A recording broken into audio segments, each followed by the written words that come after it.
জেলা শাসক উন্নয়ন রয়েছেন ডক্টর সুকান্ত সাহা অতিরিক্ত জেলা মিশন অধিকর্তা মুর্শিদাবাদ জেলা রয়েছে। বহরমপুরে শুরু হলো মুর্শিদাবাদ জেলা সৃষ্টিশ্রী মেলা। বুধবার মেলার উদ্বোধন করলেন মুর্শিদাবাদ জেলা শাসক নিতিন সিংহানিয়া, অতিরিক্ত জেলা শাসক উন্নয়ন Chirantan Pramanik, DRDC project director Sukanta Saha সহ বিশিষ্ট ব্যক্তিবর্গ। পাট থেকে শোলা, শাকের কাজ থেকে সিল্কের কাজ, প্রক্রিয়াজাত খাদ্য সামগ্রী থেকে ঘর সাজানোর বহু সামগ্রী নিয়েই বহরমপুর ব্যারাক স্কয়ার ময়দানে শুরু হলো মুর্শিদাবাদ জেলা সৃষ্টিশ্রী মেলা। মুর্শিদাবাদ জেলা প্রশাসনের উদ্যোগে আনন্দধারা বিভাগের ব্যবস্থাপনায় পঞ্চায়েত ও গ্রামোন্নয়ন দপ্তরের তরফে এই মেলার আয়োজন। মেলায় থাকছে স্বনির্ভর গোষ্ঠীর উৎপাদিত পণ্যের সামগ্রী।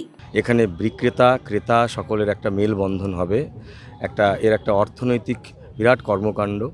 এবং এবছরে আমরা লক্ষ্যমাত্রা নিয়েছি 2 কোটি টাকার সেল লক্ষ্যমাত্রা।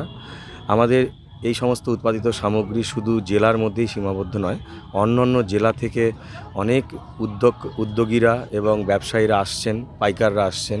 তারা এসে এখানে কিন্তু বাল্ক অর্থাৎ প্রচুর পরিমাণে অর্ডার দিচ্ছেন। 14 তারিখ থেকে 22 জানুয়ারি অবধি চলবে এই মেলা। মেলায় এবছর স্টল 140টি।